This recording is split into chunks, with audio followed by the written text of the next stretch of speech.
night as the Rangers Journal.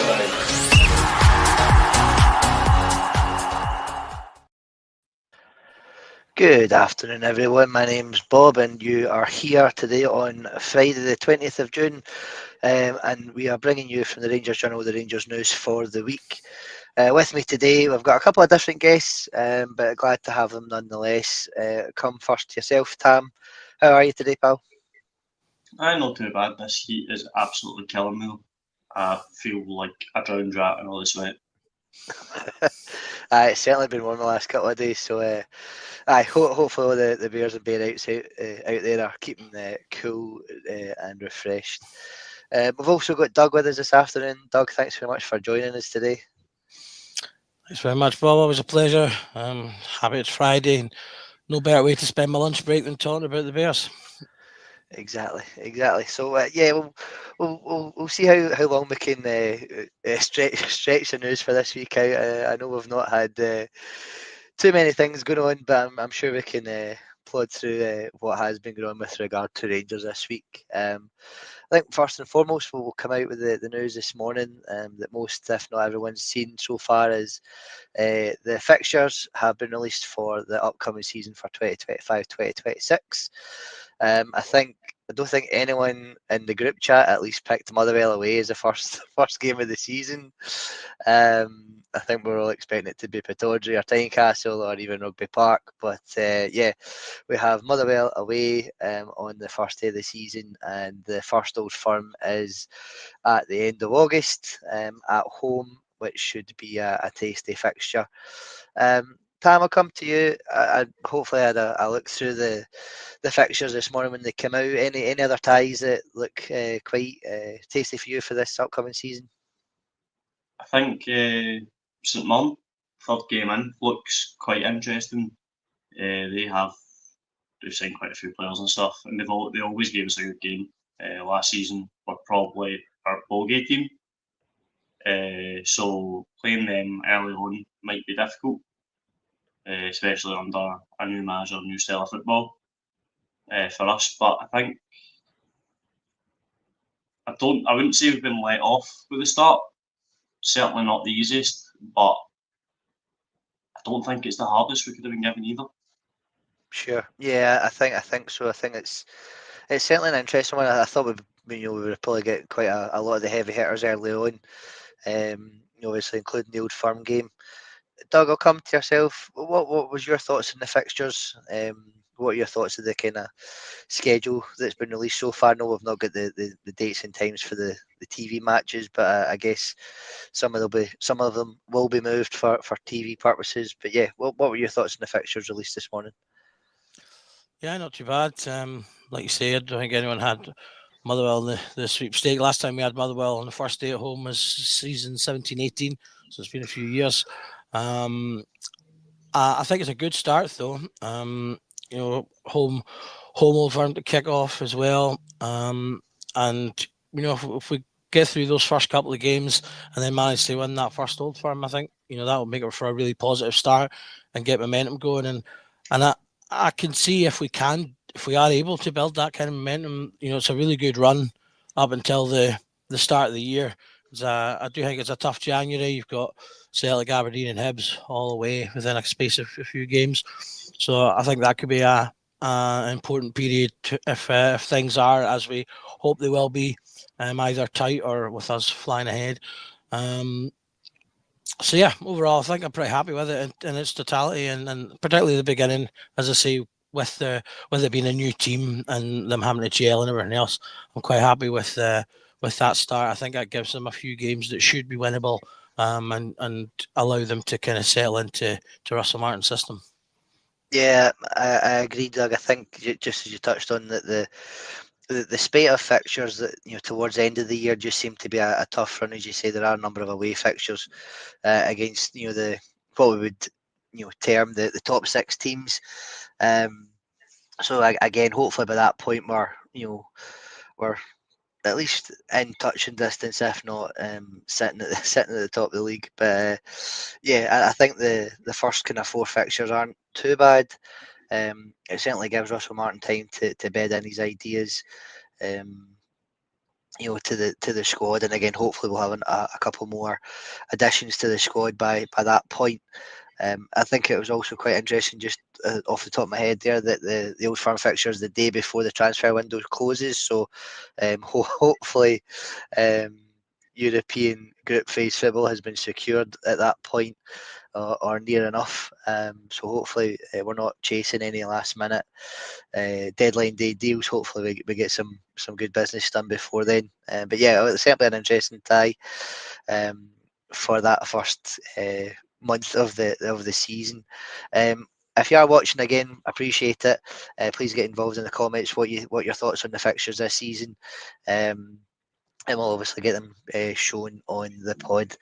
It was quite interesting today as well. Just moving on to the comments, I know Sky Sports were at the training centre today to get Russell Martin's thoughts on the fixtures. It was interesting. A couple of interesting things he did have to say, Tam, regarding incomings and outgoings, and especially the UEFA Champions League draw that we've had this week with Panathinaikos. I'm not sure you had a chance to see it. Maybe just get your thoughts on Russell Martin's comments today from Sky Sports. Seen a couple of little clips. Saw one about him saying about Dessers, saying that he was asked the question like about the news, could he give an update? And he basically said, "I won't be saying anything until it's true," which either that's a media trained response, just saying, "Look, there might be something, but I'm telling you just now, there's nothing," or genuinely there is nothing. And what we've heard over the last couple of weeks is made up. He did mention about some incomings, so about profiling the players that he wants, which I think we all expected would take a little bit of time, because it's a new manager. You don't expect people to be flying in the door on the first day. And if we were flying people in the door, I don't think we would have been meticulous enough going through the profile of the players and who we actually want to play that system. So he spoke. I've always said this about Martin. He speaks well, but obviously we'll find out in the coming weeks if what he said is true and it's not just made up media responses. Sure, no, I guess he's obviously just going to hedge his bets at the moment until, as you say, something is finalised and probably put out by the club. Again, he'll probably just be looking at matters on the park, but I'm sure he will have a say in who comes in and who goes out. Doug, what about yourself? What were your thoughts on his interview this morning? I know it was only a kind of brief snapshot at the training centre, but it certainly seemed positive. He seemed quite excited for the upcoming fixtures. Obviously spoke about the European game as well, and the fact that if we want to progress in Europe, we're going to have to beat some really good teams. So again, positive comments from the manager this morning, and again, just as Tam touched on, the fact that he did mention that he does think, without giving any 100% guarantees, that we will see some new faces to the squad by the time that European game comes around in a couple of weeks' time. What were your thoughts on his comments this morning at the training centre? Yeah, I thought they were pretty standard fare, to be honest. They obviously they try and put the line to him about Panathinaikos being the toughest draw, and he goes, well, like you said, he replies going, well, we'll have to play loads of tough games and at that level and that kind of thing. Says hopefully get in the next couple of weeks we'll get a few players in. So I think that kind of aligns with what most people want. We want bodies in the door in the next week or two to start getting a feeling that things are moving forward and stuff like that. So yeah, I thought it was fairly straightforward. The club's actually just in the last 10 minutes put out its own video with him. I've not seen that one yet. It's a bit longer though. He sat in the training ground for that one, so we'll maybe get a little bit more from that. I'm not sure. But yeah, as I say, pretty standard fare. I think he's saying positive things. He's looking forward to it. Yeah, as I say, the key thing for me is hopefully that statement is true, and that in a week/2 weeks time we've got a good handful of new faces in the door. Yeah, no, I don't disagree, Doug. I think it's, again, I think trying to keep it in context, we've really only had the window open for the last week, since Monday. Um, and obviously we all knew that the Cortez deal was done and that was over the line, and that's obviously been made official. We knew about the pre-contract for Leo Cameron coming in, and that was obviously released at the early part of this week. His behind the scenes photo shoot and trip to the training centre in Ibrox to get his photos done for the kind of official unveiling, which again I know that we'd been talking about over the last couple of weeks on when that would be done. So that was good to see from the club. In terms of the media that was released, showing that. For anyone that's not caught it, it is up on the club's YouTube page and their social media. So if you haven't seen it, go and check it out. Probably for say likes of myself and Doug who like a squad number, he's been given number 16. So I'm sure there'll be someone that comes to mind who had that jersey previously. Hopefully he's able to fill that with a bit of pride and show some good performances in the upcoming season. Doug, I'll stick with you just for this one. Again, maybe just your touch on the fact that we've brought Cameron in. I know we've previously touched on Cortez coming in, and obviously hope to see some performances from him coming forward into this season. But what were your thoughts on the signing of Cameron, and obviously what you think he'll do in the upcoming season for the team? Yeah, I was actually really impressed with Cameron's sort of initial interviews and video clips. They kind of got me a bit more excited about him coming in. He talked with a lot of enthusiasm. He seemed like he was really excited to have joined the club. He touched on a couple of things that a lot of fans often talk about as well. The idea that he's from Scotland, so he knows what the club's about. He knows about the history and he knows about the expectations. And a lot of fans touch on the squad needing more players like that. I think he's a lad with a high ceiling. He played really well for Dundee in a season where they struggled for a lot of it, and he was a key part in keeping them up.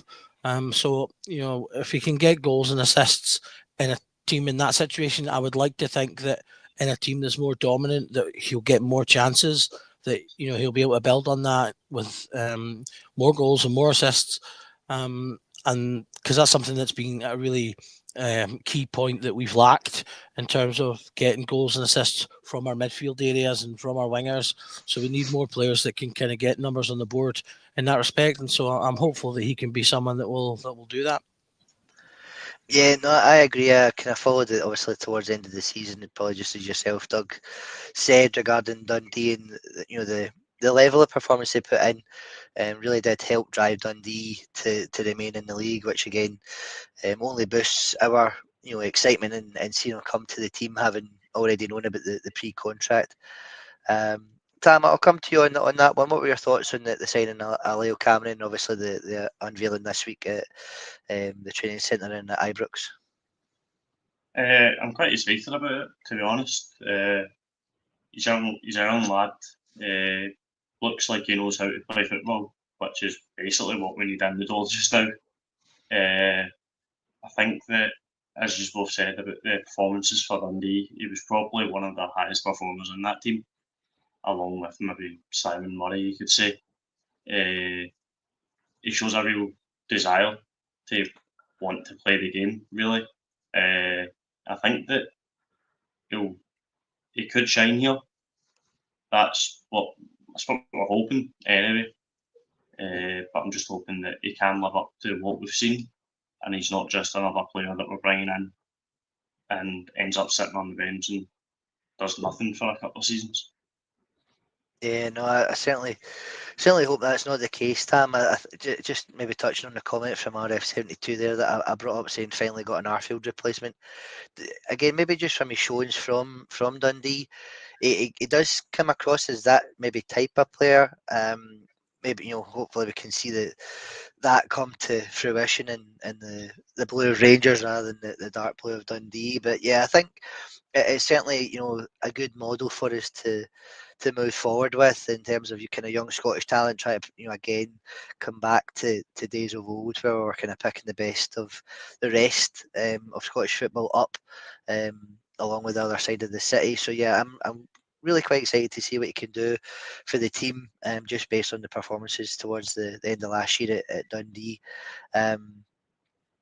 Doug, what about yourself? Again, do you think he's in the kind of Arfield mode? Do you think he's more of a box to box midfielder, or do you think he'll maybe play more upward of in the midfield, or maybe as part of the attacking portion of the park? Yeah, I definitely think he's a forward-thinking player. Someone that we can, he could do box to box. But I think we'll maybe see him, like you say, being a bit more attacking. He's got a good pass on him. He's got, let's say, a good eye for a goal. He's gotten goals from the midfield, and I'm hoping that he will be one of those players who, will arrive in the box at the opportune time, finding the spaces that are being left as defences are trying to deal with whatever the sort of primary mode of attack is, whether that's from your sort of left wings or your centre forward. Because there's so many goals to get from positions like that, and that was something that Arfield was particularly good at, especially Arfield obviously being older, he was often coming off the bench as well. Could come into games and find those pockets of spaces, and find himself in the right position to get goals. So famously got those 2 90-plus minute goals against Aberdeen from doing exactly that, just finding himself in the right position in the box to score. And as I say, we don't do enough of that, particularly as we've tended, although not maybe less so in the last 2 seasons with Dessers, but we've tended to often have strikers that like to drift. And Eggman looks like he's that kind as well. Morelos definitely was. I used to get endlessly frustrated we'd have a good bit of play between Kent and Morelos on one of the wings, but then there'd be no one for the ball to go into because Morelos was on said wing and nobody had made that late run. Arfield was a player that would make that late run. Often we'd have Tavernier doing it at the back post, although he tended to do it more in line with the movement of the ball. So that's something I want to see from our midfielders. I do think Diomande has shown a little bit of as well. Raskin has definitely shown it in the last third of the season, where he started to pick up a good little handful of goals and assists. Again, that was from finding himself pushing up, getting into the box. So I want to see that from our midfielders, and as I say, hopefully we'll see it from Cameron. Yeah, I think we all see maybe in a agreement here that certainly a positive signing for us. Definitely got youth in his side, and the performance that he's had for Dundee over the last season or two, have obviously going to show why Rangers have went to pick him up. Again, maybe just touching on slightly more before we move on. I did think it was quite interesting from his interview that he did mention how when he first broke into the Dundee team, he did find it difficult, and he always had a couple of loan moves, which I think have helped mould him into a slightly better player, maybe a hardened player. Again, playing in the lower reaches of the Scottish leagues, which again can hopefully only hope to benefit from. With regards to, just as you touched on, Doug, he knows the league. He's a Scottish player, and again, if he's got aspirations of getting into the national team, that'll hopefully, hold him in good content for that. I know there's a couple of questions in the chat, so maybe just touch on. I know John's mentioned about any news on Josh Mulligan. Again, nothing official from the club, John. I think the rumours are that he has had a medical, so it may be a case of looking to announce that next week if all has gone to plan. But no one knows that it could very, very well turn out to be a red herring, and he goes and signs for someone else. But yeah, I think like most of us, I think once we see the picture with the scarf over the head, that's when we know it's definitely confirmed.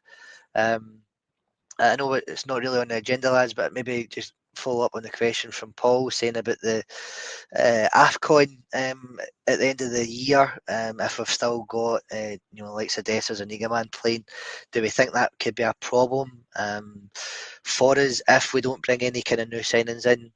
Tam, I'll maybe come to you first on that one. If you think there's going to be an issue come the end of the year for Dessers and Egaman playing in the AFCON nations.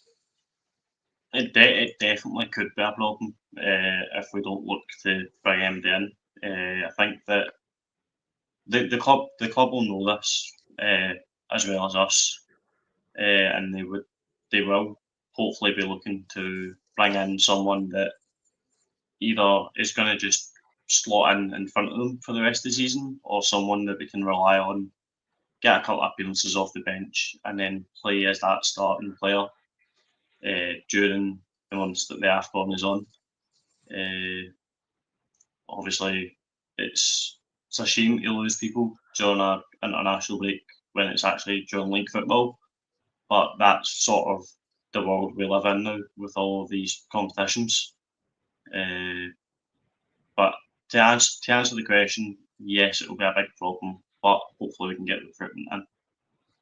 Sure. No, I agree, Tam. I think it'll be an interesting one, especially with the ongoing rumours about the potential exit of Dessers, which obviously is music to some ears. Fans, I know that there's certain certain ones in our pod that are maybe slightly less happy to see him leave.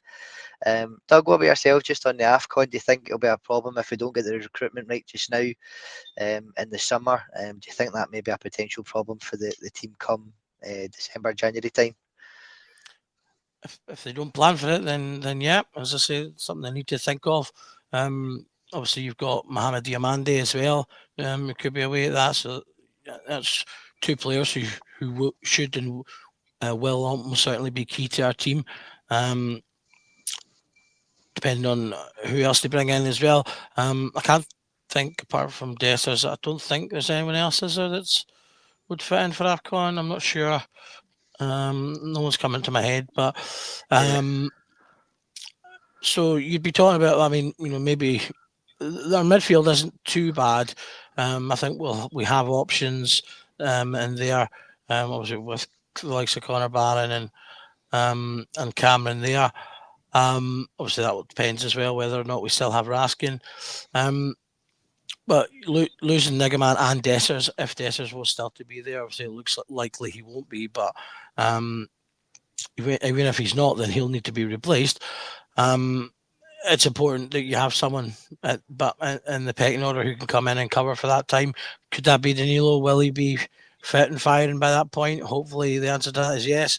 But yeah, as I say, it's just a case the club needs to be cognizant of that, be planning ahead, and sort of think to themselves, right, if X, Y, and Z are going to be away for however long, then who the players are going to come in. Do we need to plan extra for that and account for it within the squad? And as I say, I would like to think that they will do, because that's something they should be thinking of. It's such an obvious thing. I wouldn't expect them to miss it. Yeah, no, I agree, Doug. I think with the likes of Thelwell and Purdy coming in, again, I was literally just before we come on, I was trying to catch up on the pod that we had with Ryan. And the guys from I think it was yesterday or Wednesday. If you've not seen it, folks, please check it out. There was a kind of breakdown of Kevin Thelwell and Dan Purdy by one of our guests, Ryan Williams, I think it was. And apologies if I've not got that correct, but I'm sure we'll get it corrected in the comments below. But yeah, just touching on that, I think the recruitment is so key for this summer. I know that we probably won't get everybody in that we want to in the positions that we need. I think it's been touched on in several pods this week, regarding the lack of centre backs that we probably need to prioritise as incomings. Maybe just your thoughts. I'll come back to yourself, Tam, on the incomings and outgoings. I know that we've obviously touched on Cortez and Cameron coming in. The likelihood that Dessers may go out to Greece. What do you think regarding incomings? I know there's been a couple other rumours around Max Aarons and the like, but what are your thoughts on the potential transfers that we're getting linked with at the moment? We're getting linked with. There's been quite a few names thrown about. I'm not going to go into specific names, but I think the club definitely need to get in. There needs to be a right back there, because you could see it at the end of last season. Tavernier's losing his legs a little bit. I hate to get onto the Tav chat because there's so many different sides of it, but he's losing his legs a little bit. So I would like us to bring in a right back, a white right midfielder as well. It's been something we've been struggling with recently. Obviously, we had Czerny last season, But before that, I can't really think of anybody that really has that position on lockdown. And obviously, the lack of centre backs is a big issue because games aren't just one from attack; they're one from defending as well. So we need. I said before, I think it was the first night I was ever on here. We need a big, hard centre back, someone that's not going to take any nonsense, and somebody that won't think twice about maybe going through somebody if he needs to, because we've not really had that recently. Sure, no, I wouldn't disagree, Tim. I do think we need some physicality brought back into the team. I think technically we are relatively good. Again, the likes of Diamandi, Raskin, and the kind of, I say, the forward players, all seem to have good technicality. But for me, I think that the back line certainly needs reinforced as a priority. Doug, what about yourself? Where do you think the priorities lie for Thelwell and Purdy this transfer window? I know we've still got quite. I say it's only the middle to end of June, and they've got to the start of September. But obviously the sooner they start bringing new bodies in, I think the quicker the fans will settle and maybe warm to their appointments. So yeah, what are your thoughts on the transfer dealings? Where do you think we should prioritise going forward? Well, yeah, I mean, fans are rightfully sort of getting antsy. I mean, we've had eight bodies out the door already, and we've got two that are sort of 1 foot out the door in Proper and Dessers, and then you've got players like Matondo and Davies and Dan Dowell, that most expected to leave. So I mean, that's an entire starting 11 and subs worth of players that we've lost, and a mixture of nailed on starters in the likes of Tierney and Dessers, as he was throughout the season, to back up. So it really kind of just emphasises how much work there is to be done. Now, some of these players will no doubt still be here come the start of the season. We'll not get rid of everyone we want. In terms of priorities, I do think we need some work at centre back because, as I say, we're missing bodies there. Balogun arguably ended up being our best defender alongside Suter last season. He's gone. You've got Proper, who played the next sort of most amount of games, and looks like he's going. So your starting centre back is an absolute must. I agree that we need to be having competition in there for the right back spot. As I say, it looks like we might have something in there in Aaron's. So we might have something going on there. And then for me, I think the two wings are absolute musts as well. I think we're looking reasonably strong in centre mid. We've got a few options in there. Again, if Raskin goes, you'll need to bring someone in to sort of replace him. But the centre sort of midfield, we've got a good handful of bodies in there. But right wing, McCausland is just not quite up to starting week to week. Cortez is unproven, so I think we need starting level players at both of those positions. And then you could go into the season with the three attackers that we've got, but I would like at least one more. And again, obviously, if Dessers goes, you need to replace him. So that'd be the kind of order for me. I think centre back is the absolute must. Then the wingers, and then those kind of supplementary positions, and obviously squad players after that. Yeah, no, I think that's probably a good way to go, Doug. I think again, interesting. Again, coming back to the comments from Martin when he was announced that he would allow everyone a kind of fresh slate and allow them to kind of come in and say impress upon him, at least give him something to think about.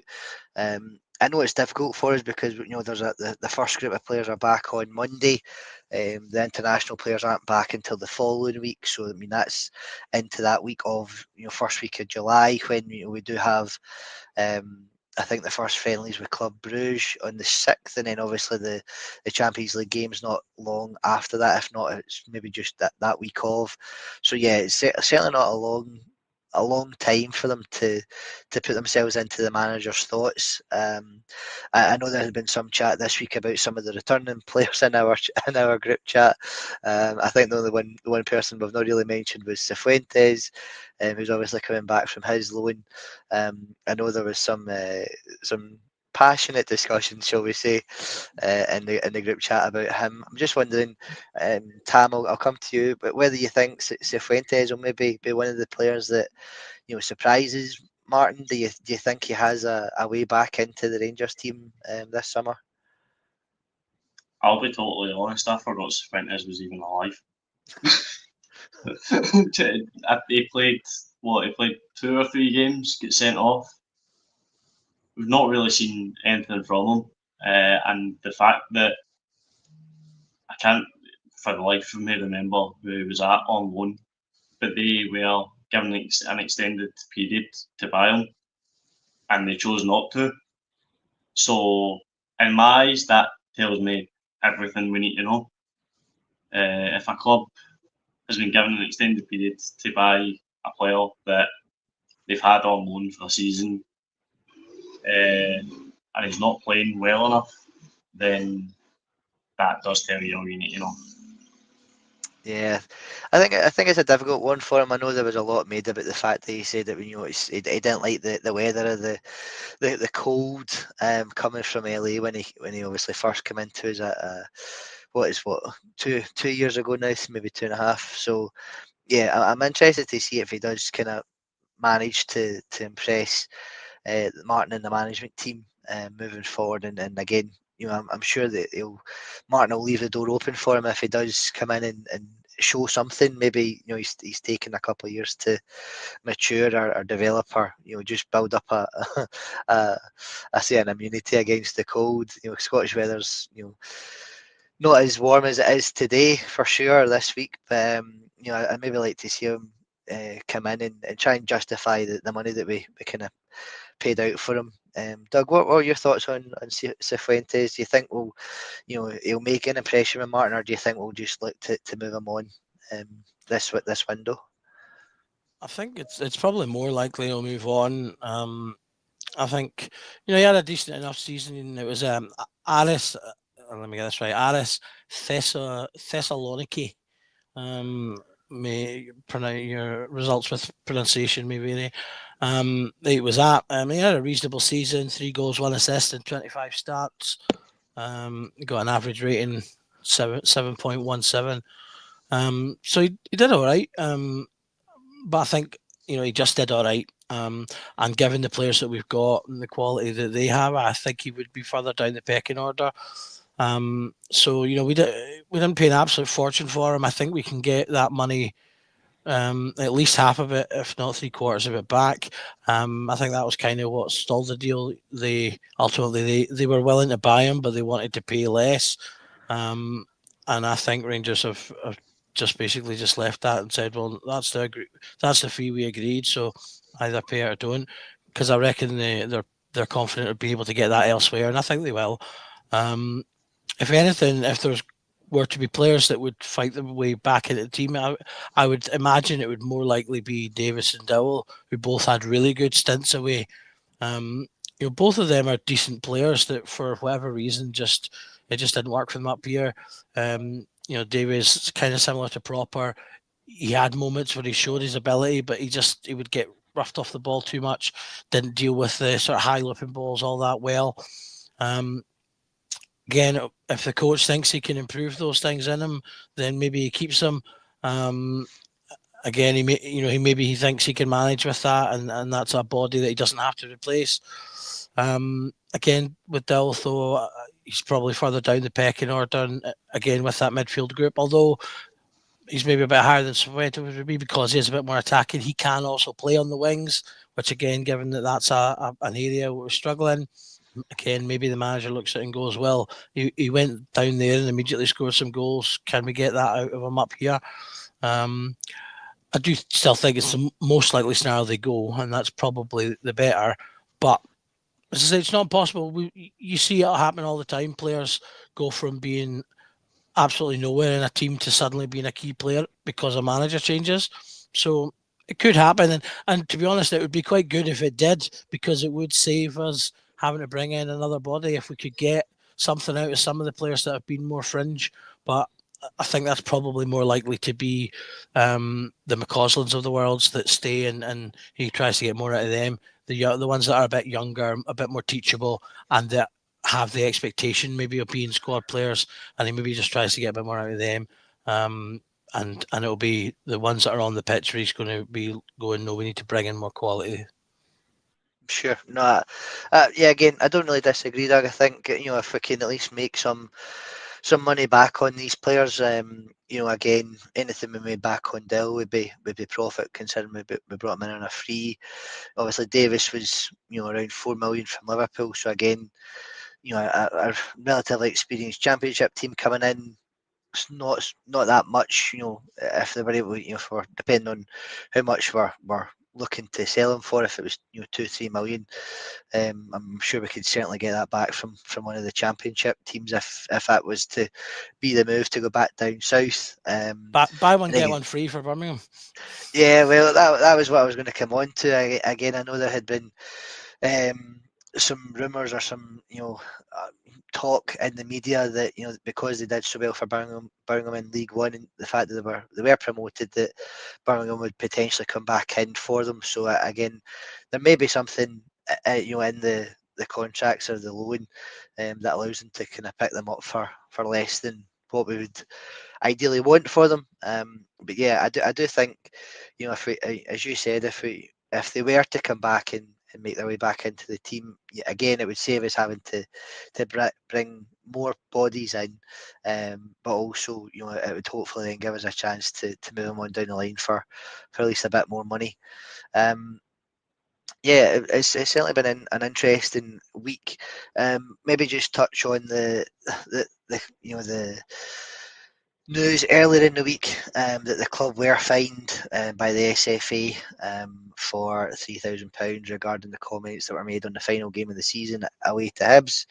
I know I don't want to touch on this too long, guys, so maybe come to yourself, Tam. Just again, the response that the club brought out with the statement was certainly a positive one, and they're going to try and hold the SFA to account on a couple of matters. So yeah, what were your thoughts on that, just briefly? If club have basically came out and said it's one rule for one and one rule for another,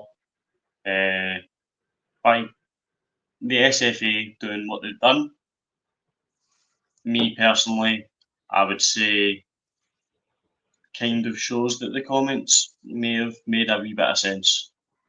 That's all I'm going to say, because I don't want to get myself in trouble. Yeah. But it just doesn't sit well with me. Sure. No, I understand that, Tam. Doug, yourself, maybe just angle it slightly differently, in the sense of, I think that the statement by the club was a strong one. I think it shows that the new ownership team aren't messing around, shall we say. It's certainly a robust response to the fine from the SFA. So maybe just your thoughts on that, in terms of looking at the new ownership team and how they've obviously responded to that so early on in their tenure. Yeah, I mean, they've come out quickly and with the statement straight away, which was good. And like you say, it was very robust and very clear. I liked the way that it ended, and that they said, we're going to be watching. It's kind of a shot along the bow, if you like, to the league, to just say, look, we're going to be keeping an eye on these things moving forward, and we're maybe not going to sit quietly as we have done in the past. The fine itself, isn't really the problem. If £3,000, that's really neither here nor there. It was an inflammatory comment, so if they want to go down that route, that's fine. I don't really have much of an issue with that in and of itself. It is the inconsistency of application that is the problem. The big example that I mentioned was Irvin Welsh's comments about Morelos on Hibs TV, which, in my mind, again, I don't think they should be making much of an issue of that either. It's just fan TV is going to be more colourful. You've got fans of the clubs involved as guests and things. They're going to say a bit more than that, and that's what presenters are for, to kind of keep things in line and to give apologies at the time and things like that. But for them to just get a warning for that and then to push into the fine for us, I just don't see how those two are congruous at all. Because for me, that was a more inflammatory comment. The only difference was one was against a player and one was against the organisation. Really, so. But yeah, as I say, I think it's just something we move on from. As I say, $3,000 we'll pay it. That's fine. But it's a positive statement, and I hope to see them continue to be as strong. If anything, it comes up again, whether that's something for us or indeed against other clubs, because these things are inconsistent. It's the same with VAR. The issues we've had with VAR, and that the ghost goal that we didn't get at the end of the season. These are things that will affect everyone over the course of a season. Inconsistency will affect everyone, whether it affects some teams more or others. It will affect everyone. So this isn't just a Rangers against the world thing. This is we want it to be better because we want it to be better, and it's a part of making Scottish football better as a whole, not just a case of us being upset about getting a fine. No, I agree. I think we can't really say go into too much for that. I do think the response was a strong one from the club, and again, I think moving forward into this new season, if we were to encounter any inconsistencies, as we've put it, that we would see similar, if not a stronger response from the club. But before we move on, we'll just take a short pause to shout out our sponsors who are off to the Match I Go. You can see the banner running along the bottom of the screen there. We have a promo code for their website, off to the matchigo.co.uk, where we have 10% off any of the products on their website. They do a great set of memorabilia and signed prints, so please check them out. I know we've just had Father's Day, but any upcoming events for any Blue Noses in your life, I'm sure they would appreciate a gift from Off to the Match I Go. And just touching on our own giveaway, we do have a Rangers home top or a Colin Stein and Willie Johnson signed picture.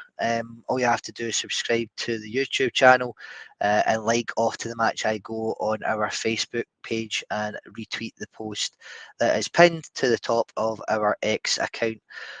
Please go and check it out. The print itself from Colin Stein and Willie Johnson, which is signed, is an absolute belter. So if you want to be in with a chance of winning that, please head out to our YouTube channel, give us a like, share or subscribe, retweet it on X, and also like the Off to the Match I Go Facebook page. So with that being said, we'll move on slightly. I know we maybe just glossed over it slightly, but we'll come back to the draw for the Champions League qualifying round, which was Panathinaikos.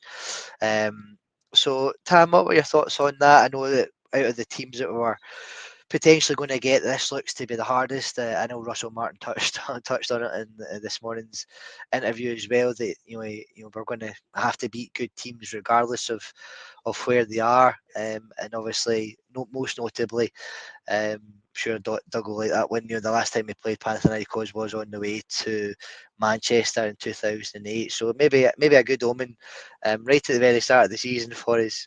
What were your thoughts on that draw, Tam? Just to touch on quickly, I didn't even know that we'd played them in 2008, as I was away, basically. But it's definitely the hardest draw we could have got. But as you said, and as Russell Martin said, we're going to have to beat good teams. In the last two Champions League sort of qualifiers and stuff, but we've played PSV, again, very good team.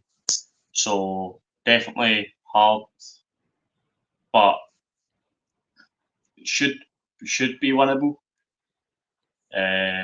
Just hopefully we can get our feet on the ground quite quickly with the new tactical style and put a couple past them in the first leg and hopefully not have to worry about the second leg.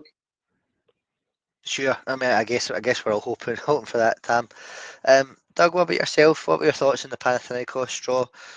Again, I know that I think they finished second last season in Greece. Again, I'll remember the name. They were relatively big in the early 2000s. I'm not sure how well they're doing of late, but certainly still, regardless of um, the draw, it's still a tough one for us to come up against so early on in the qualifiers. Yeah, definitely. I was hoping to maybe get a meet up again with Servette. I thought that would have been the best tie.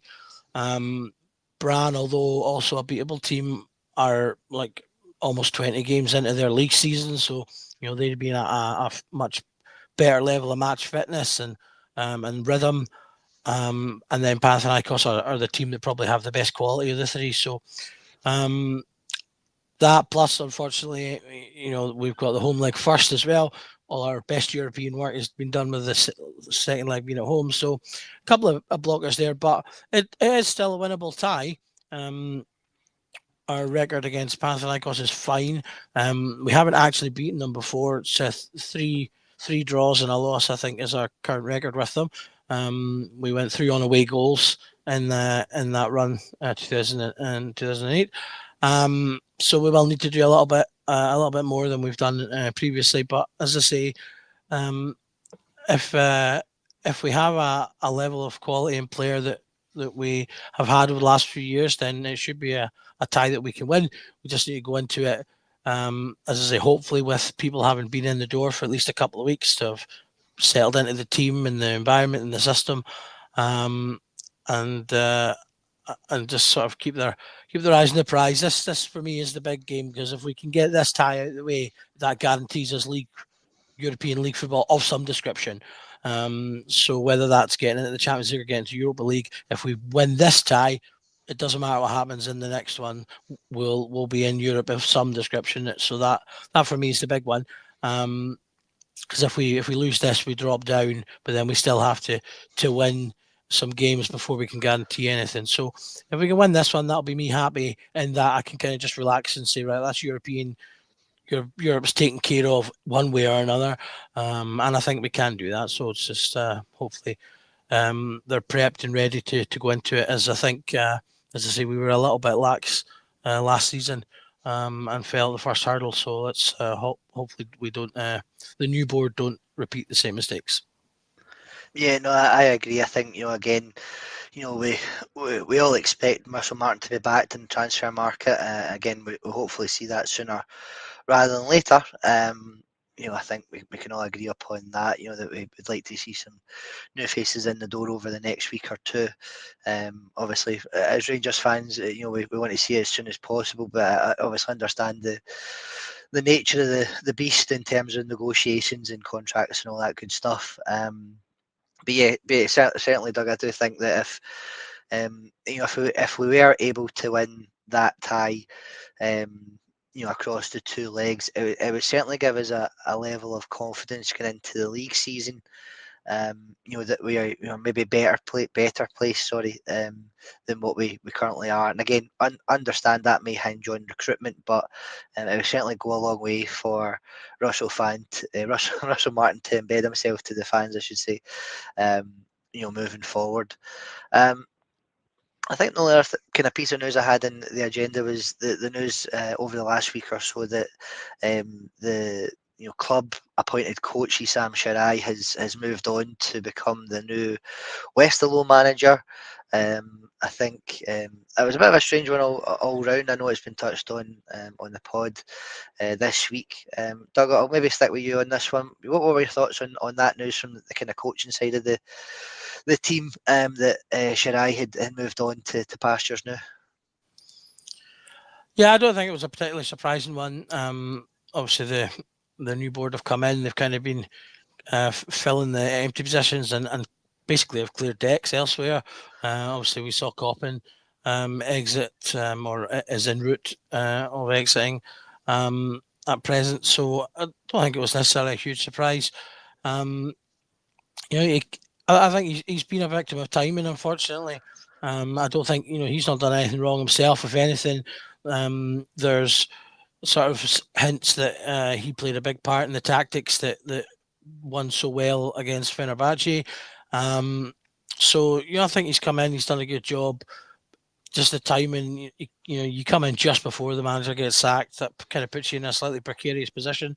The fact that he got kept on, the fact maybe the fact that he had a job, he's gone straight into a job, which, given the timing, I do wonder if maybe there was a hints of that come up first, because it was said to be a mutual decision. So I wonder if that's maybe come up. They've had a wee chat and they've went, right, that's fine. You can go and you go and do that. And wish him the best. I'll keep a wee eye out on his team, see how they do in the season. As I say, no bad blood there. Just a bit of bad timing from when he's come in, I think. And as I say, wish him the best with whatever he does next. Yeah, I think he always came across. I think he only ever really gave one or two interviews over his kind of say 3 or 4 months at the club. It certainly seemed to take on board everything that was going on at the time. I think there was talk of him having a break in his contract. I think it was a 3-year deal he'd signed in January, but I think there was maybe a break in the summer. Again, if a team did come along, so maybe that's part of the reason why, just as you touched on, Doug, it was a mutual decision that a head coach job has kind of popped up, and he's seen an opportunity that it was kind of too good to turn down. Tam, as you say, what about yourself? Again, I know it was a bit of a strange one that he came in as a kind of club appointed coach alongside Clement, and then obviously within a couple of weeks he was working with Barry Ferguson and the guys that Barry brought in. What were your thoughts on his time at the club? As Doug said, just a victim of time, to be fair. From my memory, he didn't actually do anything wrong, and there shouldn't be any bad blood between any fans. I think that obviously the club knew a lot more about the takeover than we did. So I think he's been told, look, you aren't really what we want going forward. So we'll continue with the club just now, but have a wee look out for a job. And he has got one. So Sure. Good luck to him is all I can really say. Hope his future endeavours go well. There's not much to say about him, because obviously he was only here for a really short period of time. Sure, no, again, I can only agree with what you said, Tam and Doug, that he goes with the club's best wishes, and I'm sure he'll always be welcome back, whether that's as an opposition team manager, or if somewhere down the line they see him coming back as a coach himself. Yeah, an interesting one, but again, glad to see him go out. I know he's went to a team that have been linked with one of their strikers. Again, the name escapes me. Plus, I'm not going to even try and pronounce it. I think it's Frajan. I'm sure Doug will have a better idea if I'm on the right lines or not. So again, who knows if that maybe is going to play a part in any potential transfer of him. But yeah, maybe just start to wrap it up, guys. I know we've got nearly towards the hour. So, Doug, maybe come at yourself. Anything else you want to add to today's news show? No, I don't think so. I think we covered everything pretty much for the season. So as I say, I just hope that come who's ever on the news panel next Friday, that they've got a couple of names to chat about. Because that's as I say, that's where the excitement's going to be over the next 14 days, is getting those names in and starting to see a new team form. Sure. Tam, anything from yourself? Absolutely nothing, to be honest, apart from apologising about my neighbour deciding to swim at 3:30 in the afternoon on a Friday. That's I all right. don't know if that came through or not, but I just hopefully within the next couple of weeks bring in a couple of people, and hopefully it's a good season. Yeah, here's hoping that again. I think the anticipation of having signings is obviously palpable at the moment. So hopefully we'll see something over the course of the next week or so. I think all that is left for me to do is to again thank Tam, thank Doug for coming on. We're slightly later than starting today, but I appreciate you giving up your time this afternoon to give us giving me some guests to talk to rather than just me looking at a screen or trying to take some questions from the folks that are watching. We're up at about 220 folks watching, so please give us a like and subscribe on YouTube and on our socials, and we certainly do appreciate it. But without that left to say is, thanks again for watching. My name's Bob, and every night is a Rangers Journal night. Thanks, folks.